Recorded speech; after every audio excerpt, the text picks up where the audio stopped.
বাংলাদেশত কাৰাবন্দী অসমৰ এগৰাকী মহিলা বিগত 4 মাহে বাংলাদেশৰ ময়মনসিং জেলত বন্দী হৈ আছে দয়জান বিবি নামৰ মহিলাগৰাকী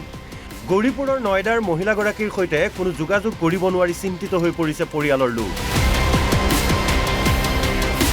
পত্নীৰ সৈতে কোনো যোগাযোগ কৰিব নোৱাৰি আবেগিক হৈ পৰিছে স্বামী আব্দুৰ ৰেজ্জাক ধুবুৰী আৰক্ষী প্ৰশাসনে অবৈধ বাংলাদেশী বিতৰণৰ নামত মহিলাগৰাকীক বাংলাদেশলৈ প্ৰেৰণ কৰাৰ অভিযোগ উত্থাপন কৰিছে পৰিয়ালৰ লোকে হাইকোর্টের থেকে মানে কছিল আর কি জিজ্ঞাসা করছেন স্যার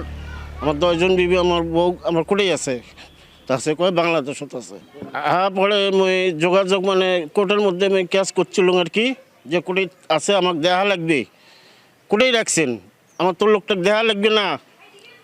না কয় তারপরে কিছুদিন পর সে আমাকে কল যে ঠিক আছে তোমরা তো খবর জানেন না না জানি না কয় বাংলাদেশত আছে বাংলাদেশত আছে আমরা কী করবো বাংলাদেশত আছে আমরা আনবো কীভাবে অন্য দেশের মধ্যে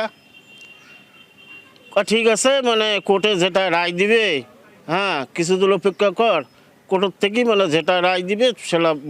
আনা যাবে আর কি দয়জান বিবিৰ বাসগৃহত উপস্থিত হৈ গৈ উত্তৰ পূব হজ কমিটিৰ অধ্যক্ষ তথা জ্যেষ্ঠ অধিবক্তা নেকিবুৰ জামান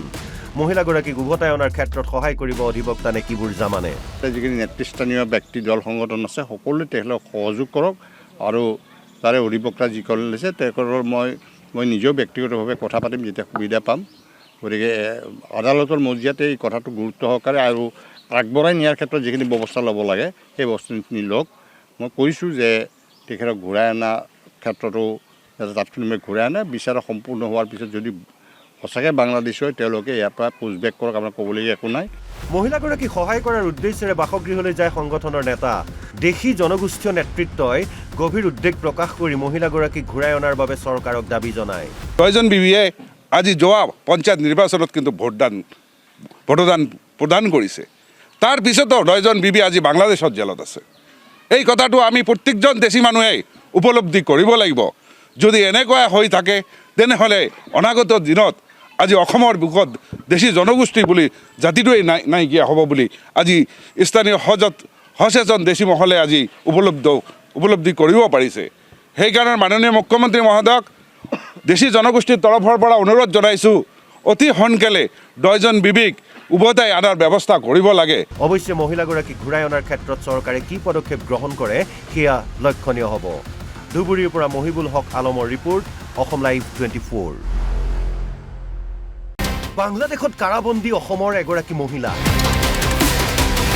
বিগত 4 মাহে বাংলাদেশৰ ময়মনসিং জেলত বন্দী হৈ আছে দয়জান বিবি নামৰ মহিলাগৰাকী গৌৰীপুৰৰ নয়দাৰ মহিলাগৰাকীৰ সৈতে কোনো যোগাযোগ কৰিব নোৱাৰি চিন্তিত হৈ পৰিছে পৰিয়ালৰ লোক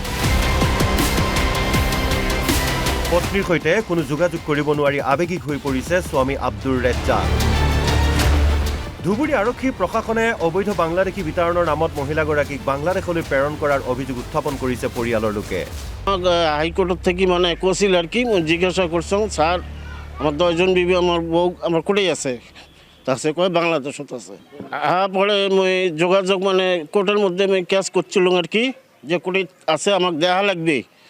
কোটেই রাখছেন আমার তোর লোকটা দেখা লাগবে না না কয় তারপরে কিছুদিন পর সে আমাকে কল যে ঠিক আছে তোমরা তো খবর জানেন না না জানি না কয় বাংলাদেশত আছে বাংলাদেশত আছে আমরা কী করবো বাংলাদেশত আছে আমরা আনবো কীভাবে অন্য দেশের মধ্যে ঠিক আছে মানে কোর্টে যেটা রায় দিবে হ্যাঁ কিছুদিন অপেক্ষা কর কোর্টের থেকেই মানে যেটা রায় দিবে সেটা আনা যাবে আর কি দয়জান বিবিৰ বাসগৃহত উপস্থিত হৈ গৈ উত্তৰ পূব হজ কমিটিৰ অধ্যক্ষ তথা জ্যেষ্ঠ অধিবক্তা নেকিবুৰ জামান মহিলাগৰাকীক উভতাই অনাৰ ক্ষেত্ৰত সহায় কৰিব অধিবক্তা নেকিবুৰ জামানে যিখিনি নেতৃস্থানীয় ব্যক্তি দল সংগঠন আছে সকলোৱে তেওঁলোকক সহযোগ কৰক আৰু তাৰে অধিবক্তা যিসকল লৈছে তেওঁলোকৰ মই নিজেও ব্যক্তিগতভাৱে কথা পাতিম যেতিয়া সুবিধা পাম গতিকে আদালতৰ মজিয়াতে এই কথাটো গুৰুত্ব সহকাৰে আৰু আগবঢ়াই নিয়াৰ ক্ষেত্ৰত যিখিনি ব্যৱস্থা ল'ব লাগে সেই বস্তুখিনি লওক মই কৈছোঁ যে তেখেতক ঘূৰাই অনা ক্ষেত্ৰতো তাৎক্ষণিকভাৱে ঘূৰাই আনে বিচাৰ সম্পূৰ্ণ হোৱাৰ পিছত যদি সঁচাকৈ বাংলাদেশ হয় তেওঁলোকে ইয়াৰ পৰা পুছবেক কৰক আপোনাৰ ক'বলগীয়া একো নাই মহিলাগৰাকীক সহায় কৰাৰ উদ্দেশ্যেৰে বাসগৃহলৈ যায় সংগঠনৰ নেতা দেশী জনগোষ্ঠীয় নেতৃত্বই গভীৰ উদ্বেগ প্ৰকাশ কৰি মহিলাগৰাকীক ঘূৰাই অনাৰ বাবে চৰকাৰক দাবী জনায় দয়জন বিবিয়ে আজি যোৱা পঞ্চায়ত নিৰ্বাচনত কিন্তু ভোটদান প্ৰদান কৰিছে তাৰ পিছতো দয়জন বিবি আজি বাংলাদেশত জেলত আছে এই কথাটো আমি প্ৰত্যেকজন দেশী মানুহে উপলব্ধি কৰিব লাগিব। যদি এনেকুৱা হৈ থাকে তেনেহ'লে অনাগত দিনত আজি অসমৰ বুকত দেশী জনগোষ্ঠী বুলি জাতিটোৱেই নাইকিয়া হ'ব বুলি আজি স্থানীয় সচেতন দেশী মহলে আজি উপলব্ধি কৰিব পাৰিছে। সেইকাৰণে মাননীয় মুখ্যমন্ত্ৰী মহোদয়ক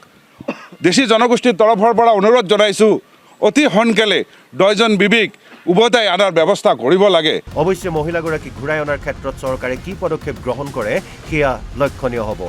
ধুবুৰীৰ পৰা মহিবুল হক আলমৰ ৰিপৰ্ট, অসম লাইভ 24।